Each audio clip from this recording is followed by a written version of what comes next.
மீது ஏன் வழக்கு பதிவு செய்ய தடை, புகார் இல்லாவிட்டாலும் வழக்கு பதிவு செய்ய வேண்டும் அப்படின்றாங்க. இங்க என்ன கட்சி இது ஒண்ணுமே புரியல. அந்த சம்பவம் நடந்த உடனே விழா அந்த நிகழ்ச்சியினுடைய ஏற்பாட்டாளர்கள் எல்லாருமே தெரிச்சு ஓடிட்டீங்களா? எல்லா கட்சிகளும் வந்து அங்கு களத்தில் இருக்கிறாங்க, மக்களை சந்திக்கிறாங்க, பேசுறாங்க. நீங்க எங்க போனீங்கன்ற அந்த அடுக்கடுக்கான கேள்வி இருக்கு இல்லையா? ஒரு தலைவருக்கான தலைமை பண்பு இல்லாதவர் விஜய் அப்படின்ற இடத்தை நோக்கி பேசுறதுலாம் சரியான பார்வையா? சார், நீங்கள் எனது கேள்வி கேட்டுட்டீங்க. நான் தப்பிச்சு வச்சு ஒளிஞ்சிக்க விரும்பலை. ரொம்ப படிவாக அழுத்தம் திருத்தமாக சொல்கிறேன். எந்த நீதிபதிகளுக்கும் உலகத்தில் எங்கே இருந்தாலும் இதையெல்லாம் பேசக்கூடிய அதிகாரம் இல்லை. விஜய் அதில் பெட்டிஷனர் கிடையாது.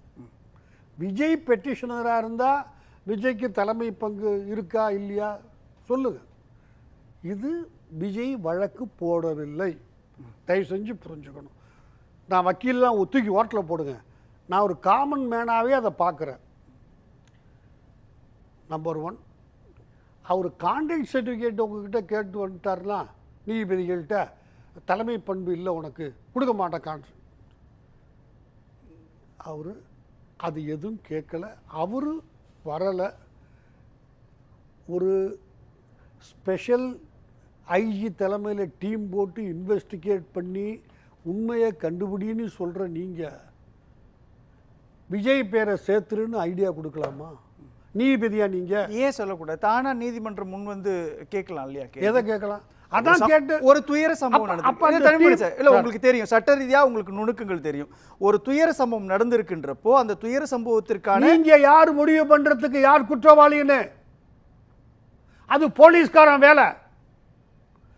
போலீஸ்காரன் கொண்டாந்து ஒருத்தர் நிறுத்தலானா அவன் குற்றவாளியா இல்லான்னு தீர்மானிக்கிற வேலை சம்பளம் வாங்குகிற நீதிபதிக்கு இருக்கு.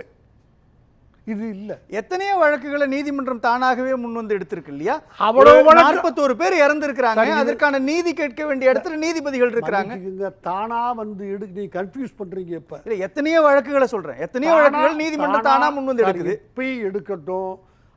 தானா எடுக்கிற உரிமை இருக்கிறது நான் கன்சீட் பண்றேன். ஆனால் இதை நீங்க தானா எடுக்கலை. யாரோ வேற ஏதோ கேட்டு வந்தப்ப ஒரு கமிட்டி போட்டிருக்கீங்க. அந்த கமிட்டி போடுறதுக்கே அந்த நீதிபதிக்கு அதிகாரம் இல்லைங்கிறது என்னுடைய ரொம்ப தாழ்மையான கருத்து. ரோட் ஷோவில் என்னென்ன பண்ணலாம்னு கேட்டிருக்கான். ஃபியூச்சர் என்னென்ன நாம் சொல்கிறது புரிஞ்சுக்கணும். தயவு செஞ்சு நீங்கள், ஏன்னா ஒரு பொதுமக்களுக்கு தான் பேசிக்கிட்டு இருக்கிறேன். ரோட் ஷோ பண்ணக்குள்ள டூஸ் அண்ட் டோன்ட்ஸ் கேட்குறான். அதாவது என்ன செய்யலாம், படாது.